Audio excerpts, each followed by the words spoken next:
So what I'm going to do is just share with you a few things around the transition to the Common Core, and just my perspective on the sorts of opportunities as well as the many challenges that face us as we move from the current environment set in large part by the standards that states have now to the Common Core and next generation science standards, as well as the related English language proficiency standards that many states are adopting. And the work that I've been doing is broadly under this umbrella of a initiative called Understanding Language, and you can find lots of information about this in the Stanford, the website. So if you Google Understanding Language, that'll be your first item, and then you could just look through some of the materials we have there.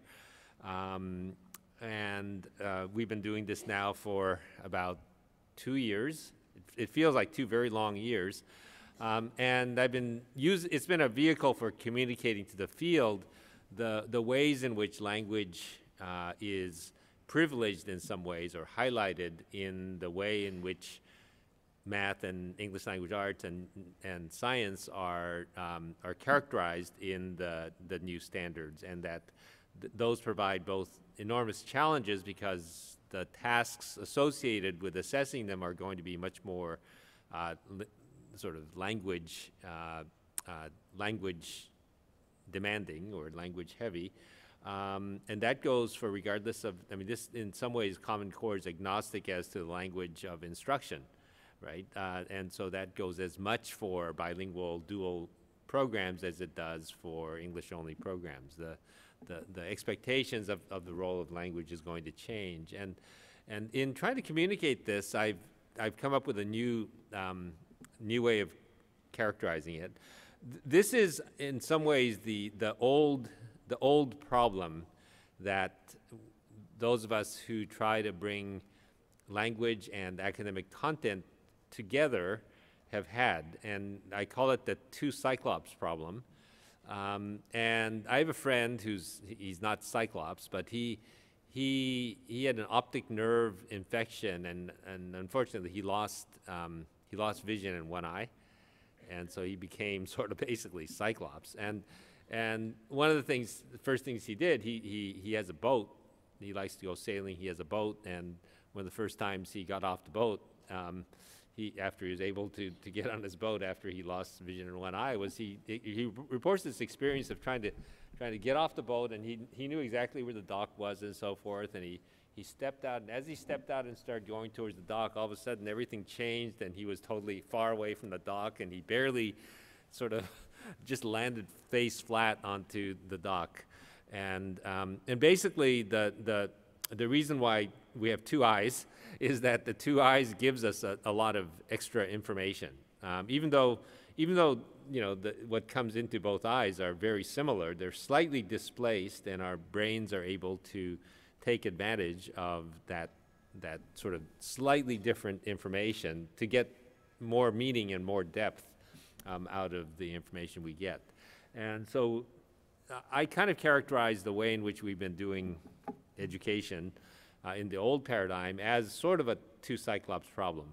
We've had English language proficiency standards that sort of sit somewhere apart from the content standards and then when we try to assess content standards, we try to make it as free of language as possible, right? And then we report them separately for Title I and Title III requirements. We do all these, we run programs so that you have ELD time or ESL time that's independent of the content time, which makes the lawyers happy, and they may be the only people that are happy about doing this.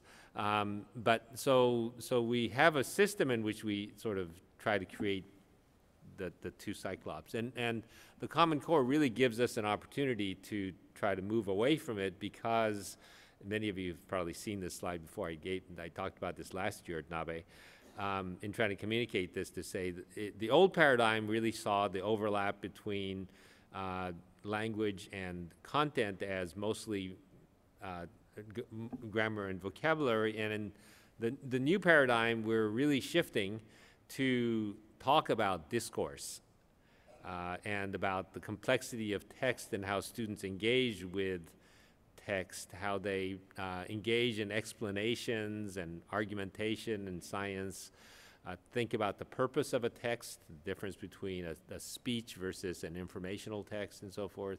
And that's not to say that structures of texts or sentence structures or that vocabulary are unimportant, but they're in the service of those functions. And the Common Core and Next Generation Science standards are just much more explicit about what they expect students to do with language, and that really brings sort of a closer alignment, in a sense, between the goals of the language standards and the content standards. So that's sort of in a sense, if I were able to find a picture of two cyclops, or this would have to be a cartoon of two cyclops marrying, and there's a mutation and they start developing two eyes, and their children develop two eyes, then they're going to have a better sense of how language and content kind of come together, right? On top of that, there are practices associated with math, science, and English language arts. I don't expect you to read the text in there, but just to say that there are these practices, not the content standards themselves, but rather the expected practices. So the mathematical practice of understanding the reasoning of others, right, is basically a practice that requires listening and understanding. And so if you have these sorts of overlapping but also distinctive practices around the disciplines, we're talking about sort of a triclops, in a sense, that you have kind of a three-dimensional view of how things are really kind of what's expected with respect to language. So the real cartoon version of what the language demands of the Common Core are, that I feel systems ought to pay attention to, are how students learn through discourse, how they engage with text.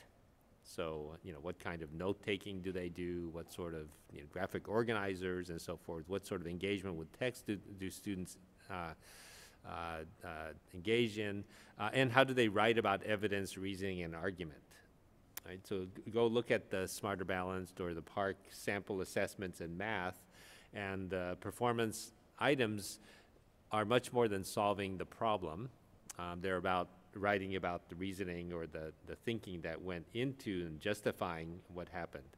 And so that's the way in which I think it's both the challenge, which is it's going to challenge everybody. It's challenging many teachers. So it's certainly going to challenge the students to say, well, how do we get stronger academically related discourse happening among students so that supports strong writing about the reasoning and so forth. And so I guess, I've decided, even though I'm an academic, so I like to make things more complicated rather than simple, that in the real world, it really helps to just keep things to no more than 3, or or even fewer. So, some jokingly, I've heard people say, well, governors can only keep 2 things in mind. So really keep it 2, and if in the case of an emergency, just make 1 point, in which case talk about the importance of discourse. So we found that sort of saying, okay, do systems, that is, does the curriculum, do the assessments, do the instruction, do the formative assessment practices, do the professional development through coaches, do all those systems kind of have pay attention to these three aspects of language, then we're going to get the different parts of the system better aligned. Okay, so and it's another way also to think about bilingual programs. Bilingual programs really should think about, are we really creating a kind of environment in which all three of these kinds of functions of language are really engaged? And if we do, we stand a much better chance of these language functions supporting the kinds of expectations in the Common Core. So we've been trying to communicate that.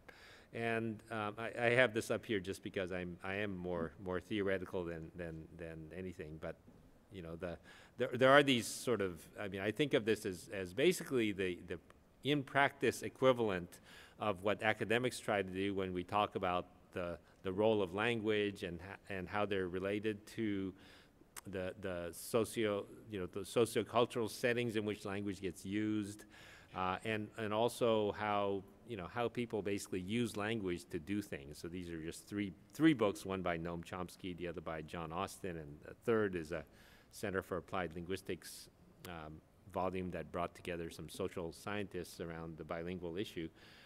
I just think of these are the academics' ways of being triclops, to try to have more than a single vision on something, and that as a field, we should, as educators, really pay attention to multiple dimensions so that we're not doing this. Although academics do this all the time. That is, that's why it's hard to have interdisciplinary programs within universities, because people try to be cyclops. I'm a psychologist, so I'll only look at reaction time in experiments, or I'm a linguist, and I'm only going to look at formal analysis of structures and that sort of thing.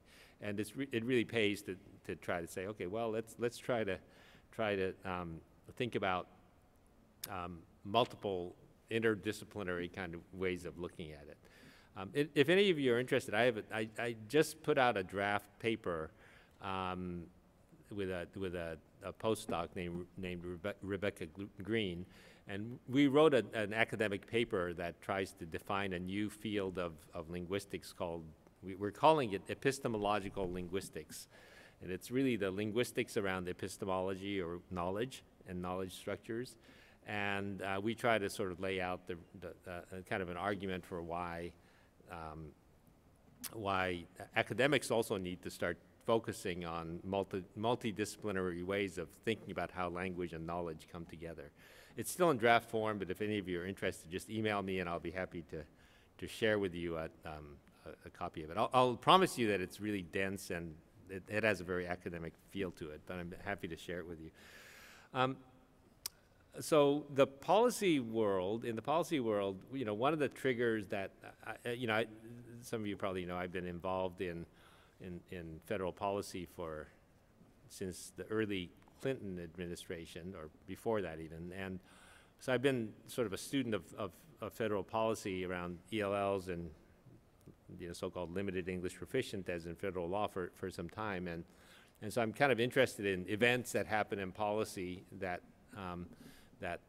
trigger change to happen. And I do think that part of this move from cyclops to at least two clops is not legislation, but it's the lack of legislation. And in this case, it's the lack of Congress or its ability to reauthorize No Child Left Behind and remove the AYP requirements, and that inability giving states an incentive to ask for a waiver and asking for flexibility,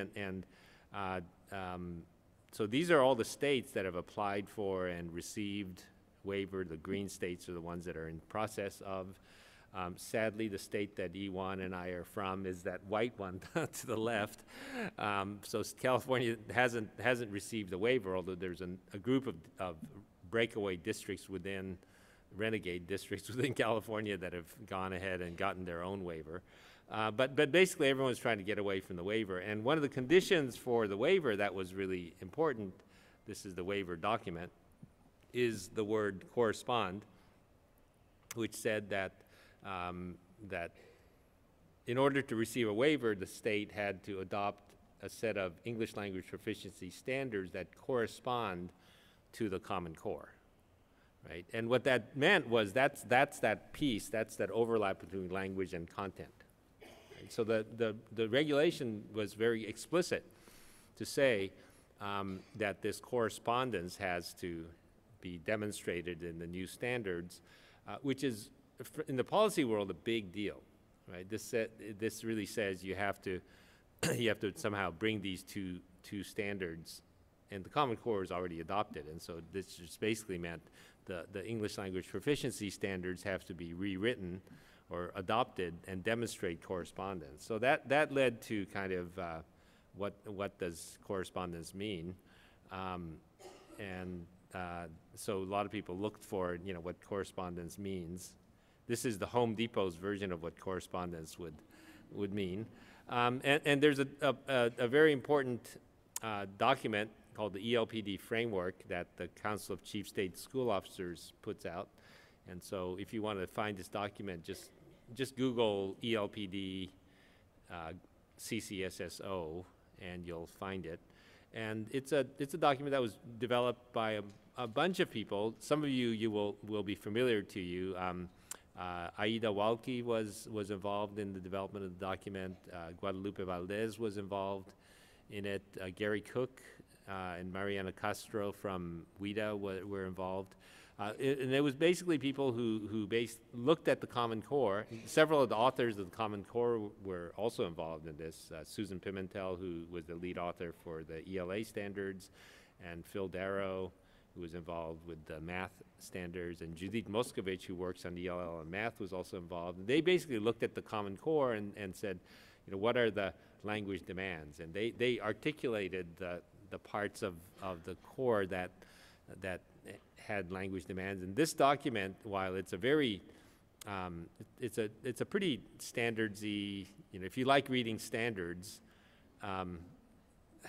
don't mention that if you go on a date, but if you like reading standards, this is a sort of a comparing two standards kind of document. So it's standards on steroids, that sort of says, well, but it is exciting in the sense that it does give guidance to say what does that overlap look like, and then it was a document that was produced so that states can give assurance that their ELP standards correspond to the Common Core and next generation science standards.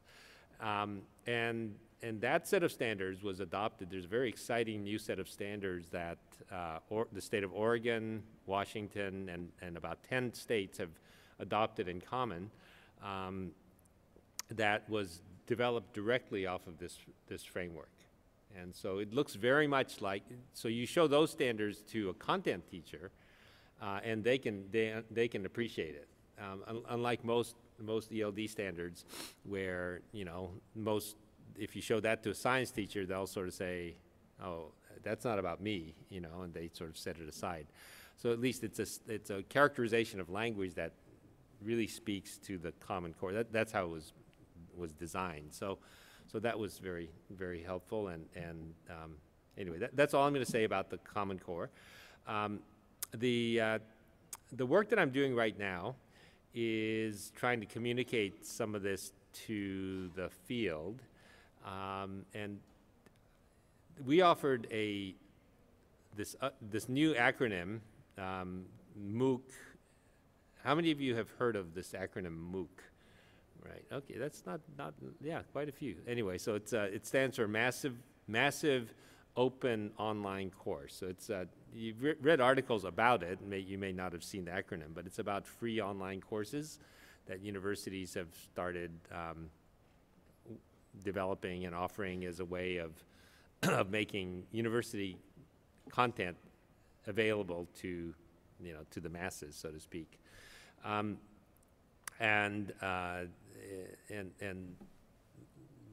It has various kinds of controversial elements to it, but it's very complicated. But what we've been doing is experimenting with it as a form of offering professional development that's affordable at the affordability is for sure, which is that it's free, and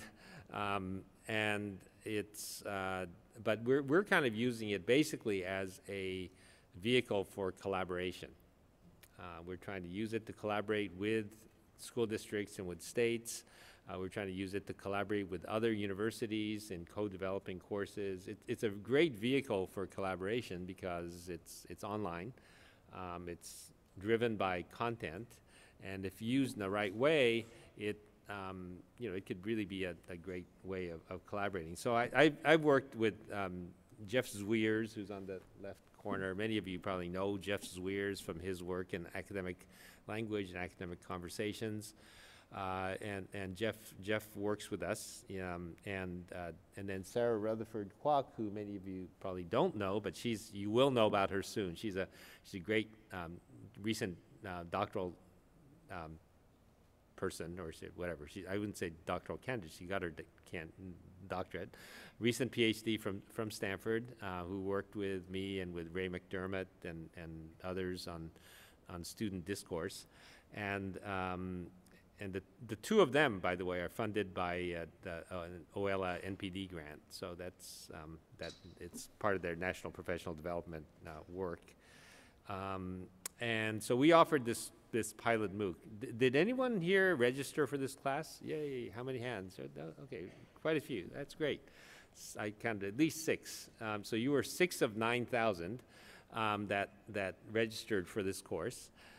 And the course was titled Constructive Classroom Conversations, Mastering the Language of the Common Core State Standards. And we deliberately created something, we chose to go the path. A lot of MOOCs, if you go out there and look at Coursera and others who offer MOOCs, a lot of MOOCs are basically canned lectures, videos of lectures with PowerPoints, and it came out of engineering, so it doesn't surprise you that I'm sorry if any of you are engineers, but some of my best friends are engineers, but engineers have a high tolerance for PowerPoints, and they so they'll listen and watch videos and PowerPoints and get stuff out of it and so forth, and that's how a lot of MOOCs are. And we decided to go the path of what's called the CMOOC, and the C in MOOC, the CMOOC stands for 3 things: collaborative, constructive, and creative, right? And so the CMOOC is one in which students actually collaborate in teams and try to construct something. So it's a constructivist kind of MOOC, and so we decided to go. So we went with the only MOOC provider that supports teamwork right now is one called NovoEd, and so we went with NovoEd because they have a way of setting up teams and sharing work and so forth, and we like that. So we basically said, okay, well how do we get teachers to collaborate and to work on something related to language? And what we did was we had them work on a piece of student discourse. So the cycle was basically that they would collect and we came up with a little rubric for it, the framework, which was a cycle of eight turns in a conversation between 2 students. So it's not the teacher talking to the student, but student talking to each other. And up to 8 turns, we had them record it, transcribe it, and then reflect on it in terms of what there's a piece in which you imagine what a better conversation would have been like, and then what you could have done to support that. And so that's sort of the reflect, imagine, and then they would go and try that out. And then they go through it again. So they, and in the meanwhile, they get some videos and readings from Jeff and others about how to support conversation. So they kind of go through the cycle twice, working in teams and so forth. So, and basically our numbers are as follows. It's sort of, 9,000 people registered. So if this were a marathon, 9,000 people registered for the race. MOOC people talk about sort of persistence or attrition. That's one of the big things, because people are always, it's free, so people, you know, kind of are more likely to drop out since they haven't paid anything for it. And we found that of the 9,000 who enrolled, 2,000, basically if they were a marathon, 2,000 showed up at the start line, right? And went across the start line. They joined teams, and of the 2,000, that first assignment, which was a pretty high bar, we set it deliberately high to collect, you know, conversation, analyze, share, critique others, do some peer review. About 1,500 completed, right? And then the 500 crossed the finish line, which was to do it twice. And they completely, we give them a free statement of completion, and it was a quarter of them finished, which made us very happy. In the MOOC world, that's really high. And we later found out that it was because a lot of districts paid their teachers to take it. People had incentives to finish it. Our local district, Palo Alto, offered, you know, professional development credits and so forth. All we did was offer a PDF. Thank you, you know, you've earned this. But that was used for getting other credit. And so there was high motivation on the part of those who took it. And so, you know, here's an example. One teacher reported this was a math MOOC in which or math assignment in which they did that. They sort of gave us, you know, kind of an analysis, and this is the discourse that they got from the math this was a conversation between an EO and an ELL student about the fraction problem, and then they did the analysis and so forth. We found very high satisfaction among those who completed it, which was nice.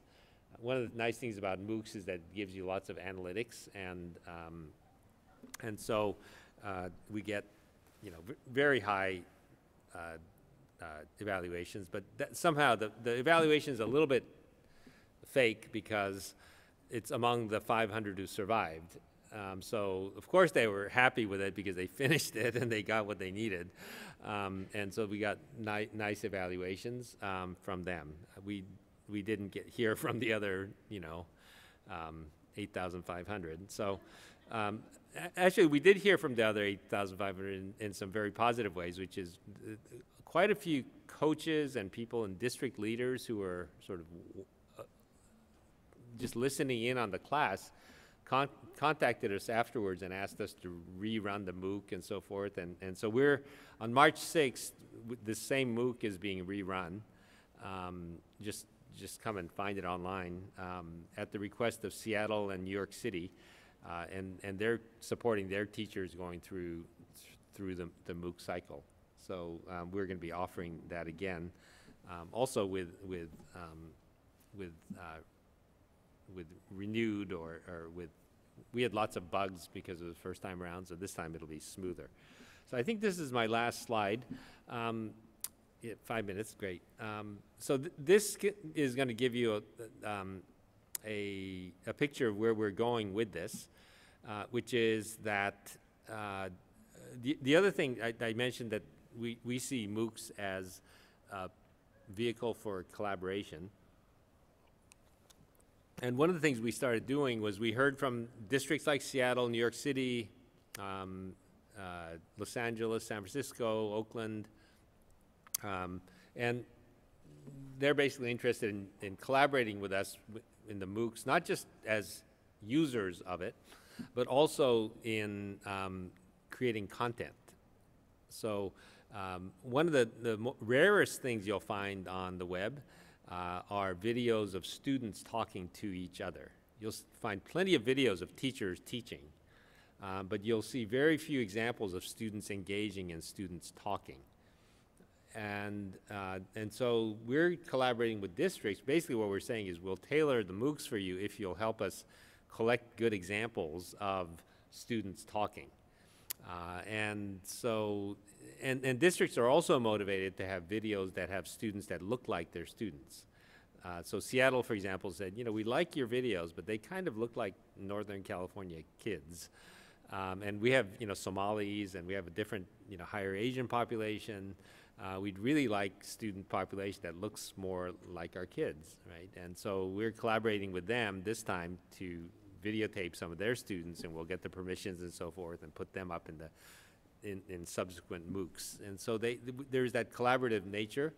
We're working with Oakland high school math coaches in doing something on math discourse in high school. So in that sense, it's very much kind of using the MOOCs as a constructive platform. We also have attracted a fairly large number of other colleagues in other universities who teach courses supporting ELLs.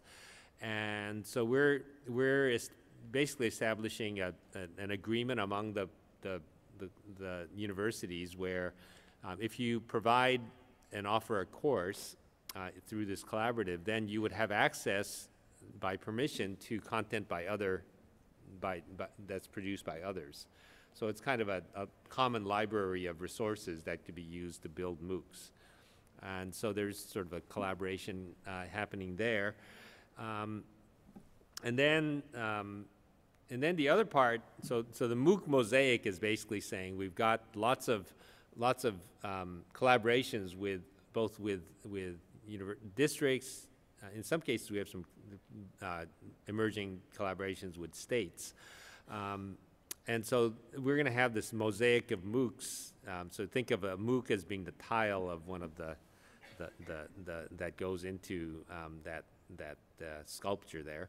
And then there's the data that's produced by it. And that's the other thing that MOOCs do is, at the end of the MOOC, we get this massive data file from the provider, which has everything that was produced, the clicks and everything that happened in the MOOCs, along with the text and the examples of language from students that are part of the assignment.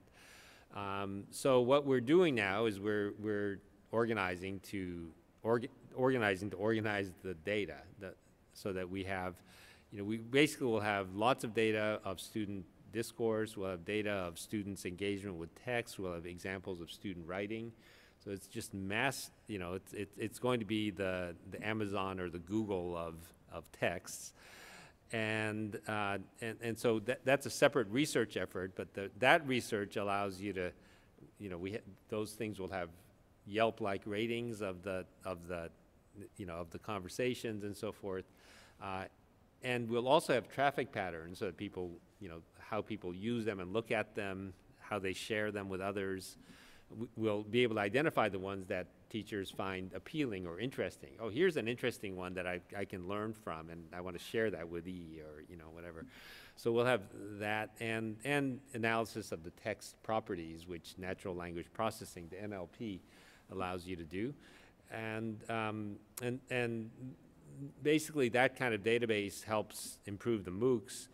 But then the last bit is just a formative assessment practice and its ability to support how to evaluate language around specific topics. So basically, if we have a large enough database of conversations, of texts, of writings on specific topics, you'll be able to kind of pull out other conversations that students have had on the same or at least a similar topic, along with all the metadata around that. So it then becomes a kind of a framework for thinking about student work. So that's that's somewhat down the road, but there's some really good people out there who are, who eat and live and breathe this stuff in the world of natural language processing. I mean, they're the people who do those annoying things on Facebook or, on Amazon or things that find similarity and, what interests you and so forth. But we can kind of put their kind of efforts on the kind of language data that we're collecting from students. So that's sort of the MOOC work. So right now, if you go to our website, you'll see 3 MOOCs being offered in March. We're going to do a whole bunch meaning about 8 MOOCs in the spring that focus on formative assessment practice around specific content areas and grade levels. And then in the fall, there'll be a number. There'll be a MOOC on the new English language proficiency standards that Oregon is doing. So we're planning on sort of rolling out a whole bunch of them, and in collaboration with colleagues around the country. So maybe, next year I'll be able to tell you a little bit more about that, but I think I better stop. Thank you.